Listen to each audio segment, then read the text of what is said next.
Assalamualaikum warahmatullahi wabarakatuh.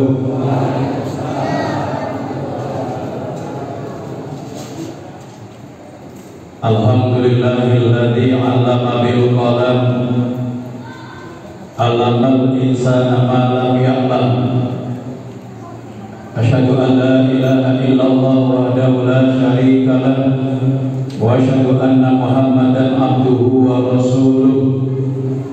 Allahumma shalli wa sallim ala sayyidina Muhammadin wa ala alihi wa ashabihi ajma'in. Qala Allah ta'ala fil kitabihil karim, a'udzu billahi minasy syaithanir rajim, bismillahirrahmanirrahim. Wa in ta'uddu ni'matallahi la tuhsuha. Wa qala aidan tazawwadu fa inna khairaz zadi taqwa, al-ayat amma ba'du. Hadiratil mukarramin, para alim, para ulama, bapak imam, para ustaz, sesepuh, tokoh masyarakat, tokoh agama, pengurus Masjid Al-Ansor, bapak-bapak, ibu-ibu, adik-adik, jamaah sholat isya dan jamaah sholat tarawih dan witir yang insya Allah dimuliakan Allah Subhanahu wa ta'ala. Puji syukur kita aturkan kepada Allah Subhanahu wa ta'ala, yang mana alhamdulillah di malam yang ke-22 di bulan Ramadan kita masih senantiasa diberikan kesehatan oleh Allah Subhanahu wa ta'ala. Siang harinya kita berpuasa, malam harinya kita qiyamul lail di bulan Ramadan, yang tidak lain tidak bukan adalah untuk mencari berkah dan ridho dari Allah Subhanahu wa ta'ala.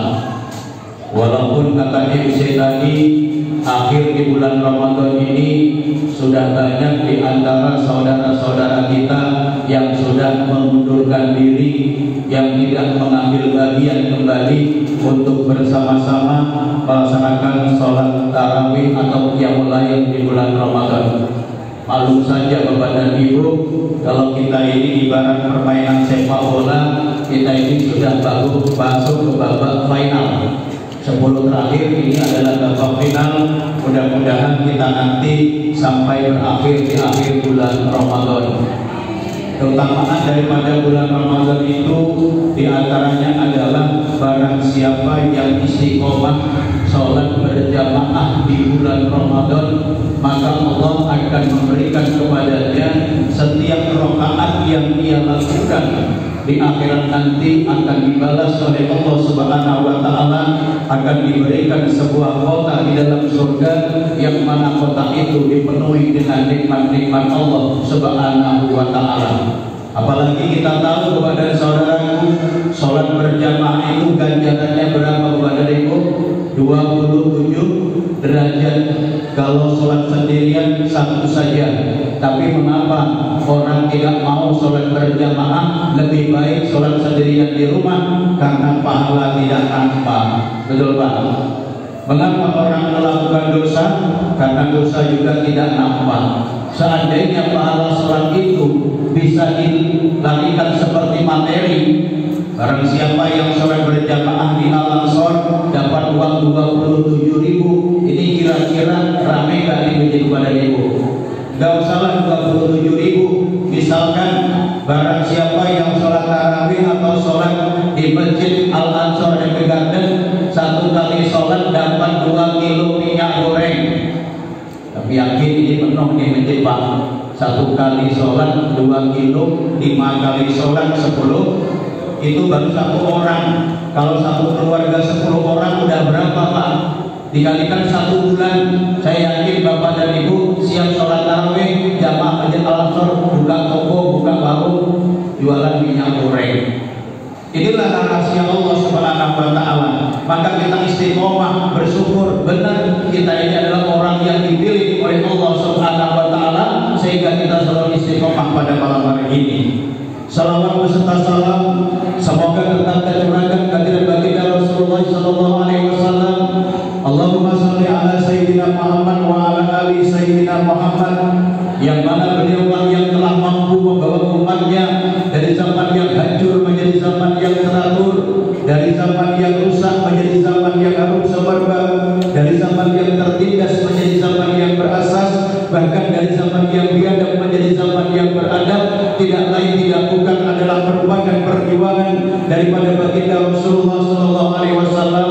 Semoga dengan kita bersalawat kepadanya di yaumul qiyamah nantinya kita diakui sebagai umatnya beliau, dan mudah-mudahan syafaat akan kita dapatkan. Bapak dan Ibu, Rasulullah telah berikan kabar gembira. Apa kabar yang disampaikan oleh Rasulullah?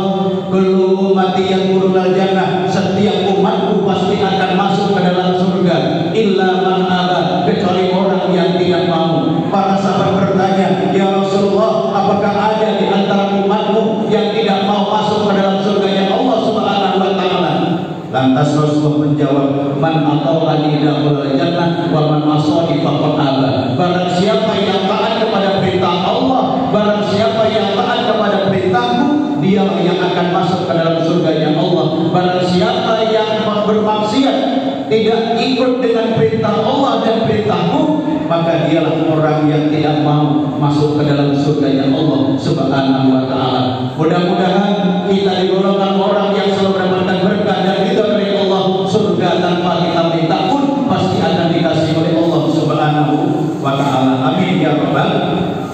Bapak Ibu jamaah yang dimuliakan Allah Subhanahu wa taala, Pak Haji, Pak Imam, pada malam ini saya tahu diri Pak ceramah tak perlu panjang.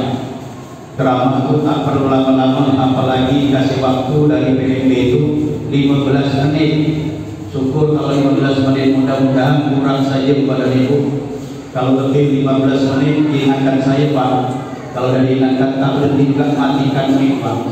Dimatikan mic juga tak ada berhenti juga, udah tinggal pulang saya. Bapak dan Ibu, ketika ke kampung orang kami, orang kaya cakap, ikan sepat, ikan gabus, ikan lele, sayur lodeh, lebih cepat, lebih bagus, tak bertele-tele, cepat kita sholat tarawih. Karena saya tahu Pak, kalau waktu pergi berburu di waktu petang dapat pula seekor pelanduk, habis buka puasa perut terasa kenyang, mata pula terasa ngantuk pantai ibu-ibu ini. Bahkan waktu kalau Tuhan menangkap pelanduk diikat pakai tali. Kalau mata dan ngantuk dengarkan ceramah pun tak bosan. Pandai ibu ini, luar biasa ibu ini. Ya. Baik, untuk adik-adik, untuk anak-anak, judul ceramah kita pada malam hari ini adalah 3 ciri daripada orang yang bersyukur. Mengapa kepada ibu saya jelaskan kepada anak-anak kita ini? Kadang-kadang anak-anak kita lain sikit. Kata kampung kami lain mesin. Kadang-kadang lain yang ceramah, lain pula yang ditekan itu. Dan namanya lain judul ceramah, isi ceramah tak mana-mana. Di kelas seserah kata bang. Kadang-kadang lucu pada ibu, ada juga saya jumpai kadang-kadang yang begitu. Anak dia tak hari kemana-mana, di rumah dia pula tukang juru tulis. Ada tuh. Ada mak dia tukang ringkas, ada di sini. Kadang-kadang mak dia pun tak betul juga. Anak tanya, mak tadi judul ceramah Ustaz apa? Entah, mak tak betul, kata mak udah mengantuk. Bapak dan Ibu jamaah yang dimuliakan Allah Subhanahu wa taala.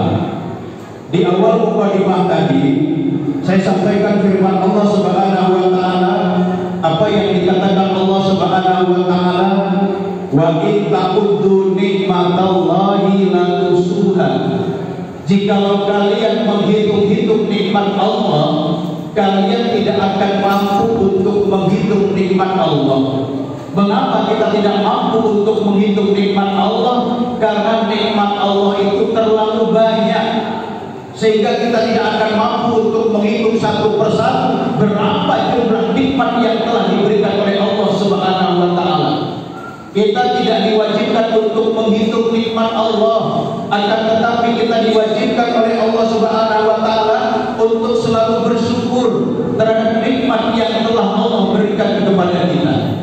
Karena mengapa kepada saudaraku, di dalam surah Ibrahim ayat yang ke-7 Allah telah berfirman, Bismillahirrahmanirrahim, la in syakartum la azidannakum wa la in kafartum inna azabi lasyadid. Jikalau kalian pandai bersyukur terhadap nikmat-nikmatku, kata Allah, pasti akan kutambah nikmatku kepada kalian. Akan tetapi manakala kalian kufur, tidak pandai bersyukur kepada kepada Allah, orang yang tidak pandai bersyukur akan mendapatkan azab yang pedih dari Allah Subhanahu wa Ta'ala. Maka disinilah Bapak dan Ibu kita dituntut agar kita menjadi orang-orang yang pandai bersyukur. Karena mengapa? Orang yang pandai bersyukur itu akan melahirkan jiwa yang qanaah. Apa itu jiwa qanaah? Jiwa qanaah itu adalah selalu menerima apapun yang diberikan oleh Allah Subhanahu wa Ta'ala. Sedikit banyak nikmat yang diberikan oleh Allah itu adalah sudah ketentuan dari Allah Subhanahu wa Ta'ala. Yang terpenting bagimu adalah untuk selalu bersyukur kepada Allah Subhanahu wa Ta'ala. Bapak dan Ibu, jangan sekali-kali kita kufur, karena sudah banyak gambaran-gambaran yang diberikan oleh Allah pada umat-umat ataupun pada para sahabat yang terdahulu. Bapak dan Ibu, bagaimana kisahnya Sa'labah? Sa'labah itu adalah salah satu sahabat baginda Rasulullah yang sholat berjamaah tidak pernah tinggal bersama Rasulullah. Akan tetapi apa yang terjadi kepada Sa'labah ketika selesai sholat, ibaratnya imam berzikir, ibaratnya imam membaca Allahumma antas salam, yang dibaca Sa'labah Allahumma lantas jalan. Berdiri langsung meninggalkan tempat sholat, ditegur oleh baginda Rasulullah. Hai Sa'labah, mengapa perbuatanmu seperti orang-orang munafik? Mengapa habis sholat engkau tidak zikir terlebih dahulu? Apa jawaban Sa'labah? Bagaimana ya Rasulullah? Kain yang kau pakai ini cuma satu.